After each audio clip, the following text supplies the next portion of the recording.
আমাকে ছেড়ে দাও, আমাকে মেরো না, আমি খুব ছোট, আমার খুব ব্যথা লাগছে, আমাকে ছেড়ে দাও, আমাকে ছেড়ে দাও। পাহাড়পুর গ্রামে বাস করত এক দুষ্টু শিয়াল।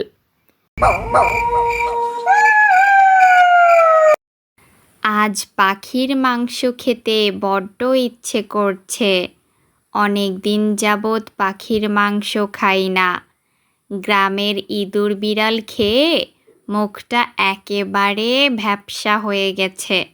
যাই, জঙ্গলে গিয়ে দেখি কোনো পাখি ধরতে পারি কি না।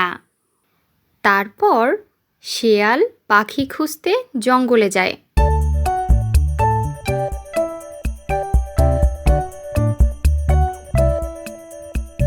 এদিকে জঙ্গলে বাস করত টুনি, আর টুনির ছিল একটি ছোট্ট ছানা। তুমি বাসায় থাকো মা, আমি তোমার জন্য খাবার নিয়ে আসি। আমার জন্য খাবার নিয়ে আসবে মা? মা, তুমি অনেক ভালো, তুমি কষ্ট করে আমাকে খাবার এনে দাও। তুমি ঘরেই থাকিও সোনা, বাহিরে বন্যপ্রাণীর ভয় আছে। তুমি অনেক ছোট, তোমাকে পেলে ওরা খেয়ে ফেলবে। আমি কোথাও যাব না মা। মা, আমি বড় হলে তোমার সাথে আমিও খাবার আনতে যাব। আচ্ছা ঠিক আছে। এই বলে টুনি তার ছানার খাবার আনতে বাসা থেকে বাহির হয়। আর তখনই শেয়াল জঙ্গলের ভিতর প্রবেশ করে।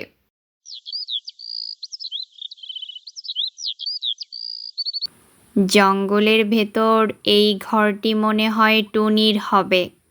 আমি একদম সঠিক জায়গায় চলে আসছি। টুনিকে ধরতে পারলে যেমন পাখির মাংস খাওয়া যাবে, অন্যদিকে এই জঙ্গলের রাজত্ব আমিই করতে পারবো। এই বলে শেয়াল টুনিকে ধরতে ঘরের ভিতর যায়। টুনি মনে হয় ওর ছানার জন্য খাবার আনতে গেছে। বুঝতে পারছি, কান টানলেই মাথা আসবে।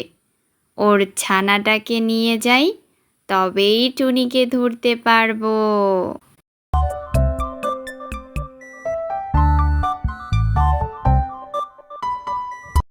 আমাকে ছেড়ে দাও, আমাকে মেরো না, আমি খুব ছোট, আমার খুব ব্যথা লাগছে, আমাকে ছেড়ে দাও, আমাকে ছেড়ে দাও।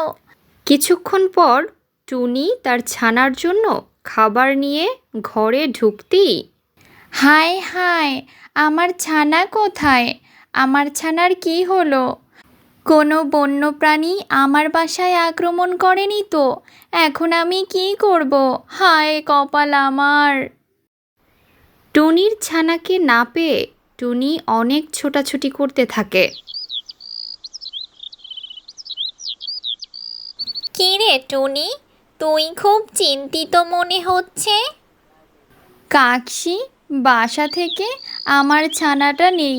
তুমি দেখেছো কি ওর উপর কেউ আক্রমণ করেছে কি না? শুধু দেখিনি, সব শুনেছিও বটে। পাহাড়পুর গ্রাম থেকে একটা বন্য শিয়াল এসে তোর ছানাকে ধরে নিয়ে গেছে আর বলেছে তুই ছানার খোঁজে শিয়ালের কাছে যাবি আর শিয়াল তোকে ধরে খাবে। তুই ছানার আশা বাদ দিয়ে দে টুনি, নিজের চিন্তা কর। না, আমি এখনই পাহাড়পুর গ্রামে যাচ্ছি। আমার ছানাকে যেভাবেই হোক দুষ্টু শিয়ালের কাছ থেকে উদ্ধার করতেই হবে। যাওয়ার আগে একবার ভেবে দেখ, ওই শিয়াল যদি তোকে একবার হাতের নাগালে পায় তাহলে কিন্তু জান নিয়ে ফিরতে দেবে না। টুনি কাকটির কোনো কথা না শুনে শিয়ালের বাড়ির উদ্দেশ্যে রওনা হয়।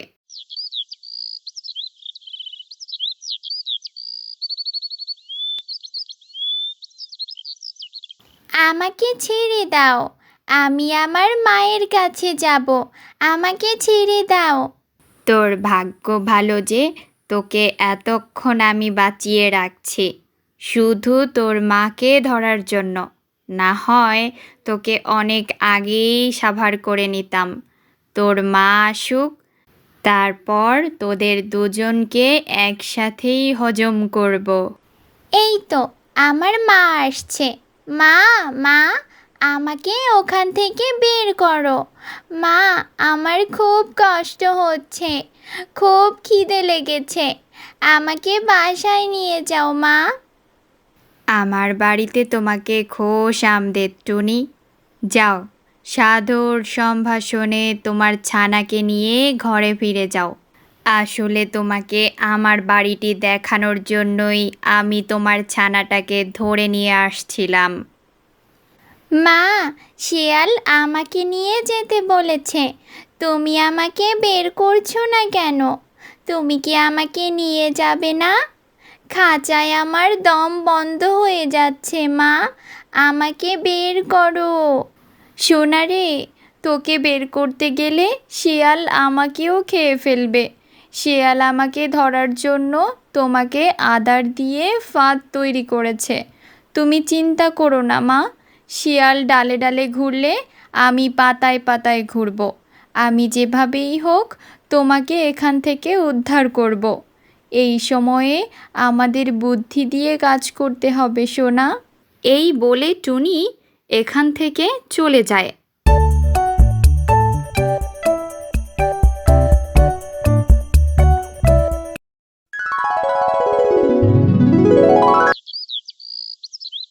আজ 2 দিন হলো, কোনো উপায়ই বের করতে পারিনি। আমার ছানাটা কেমন আছে জানি না।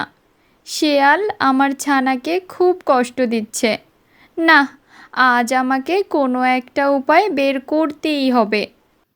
এইদিকে শিয়াল আবার জঙ্গলে আসার প্রস্তুতি নিচ্ছে। এই টুনির ছানা, আজ জঙ্গলে যাব তোর মার উদ্দেশ্যে। কিছু বলবি কি? মা বলছিল আমাকে উদ্ধার করবে। মা এখনো আসেনি। আমার মা খুব খারাপ। তুমি আমার মাকে বলবে আমি এখান থেকে কিভাবে মুক্তি পাবো। হা হা হা, আরে বোকা টুনির ছানা, তোকে মুক্তি দেওয়ার মালিক তো আমি। তোর মা কি করবে? আর তোর মা যদি তোর মুক্তির পথ আমার কাছে বলেও আমি জেনে যাব, তাহলে আর তুই কিভাবে মুক্তি পাবি?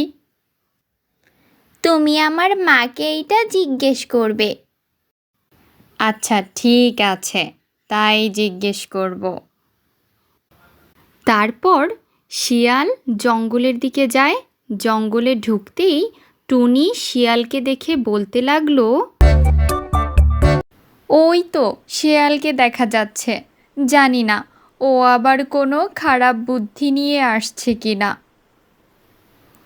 টুনি, তোর বোকা ছানা তোর কাছ থেকে জানতে চাইছে সে আমার বন্দি খাঁচা থেকে কিভাবে মুক্তি পাবে। শিয়ালের কথা শুনে টুনি সাথে সাথে মারা গেল। আহারে, ছানার শোকে বেচারি হার্ট অ্যাটাক করে ফেলছে। খুব তো বড় গলা করছিলি, শিয়াল ডালে ডালে গেলে তুই পাতায় পাতায় যাবি। হা হা হা, আজ থেকে এই জঙ্গলের রাজত্ব আমার। যাই, ওর মৃত্যুর সংবাদটা টুনির ছানাকে দিয়ে আসি। টুনির মৃত্যুর খবর নিয়ে শিয়াল টুনির ছানার কাছে ছুটে চলে।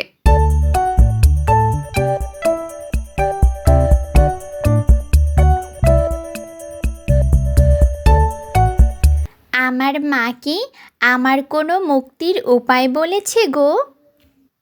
হ্যাঁ হ্যাঁ হ্যাঁ, বেশ বলেছে।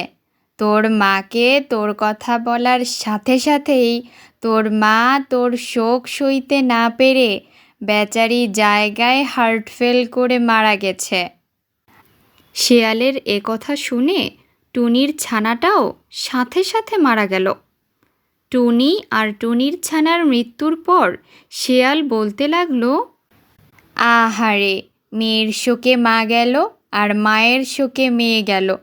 যা, তোদের মতো মরা পাখির মাংস আমার খেতে হবে না।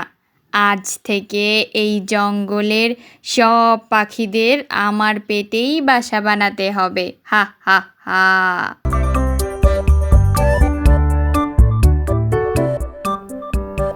আমি টুনি বেঁচে থাকতে তুই শিয়ালের এই স্বপ্ন কোনোদিন পূরণ হবে না।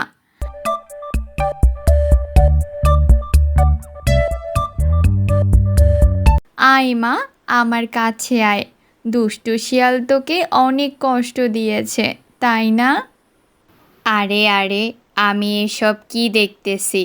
আমি কোনো স্বপ্ন দেখছি না তো। দুষ্টু শিয়াল, তুই আমার মেয়েকে বোকা বলেছিলি।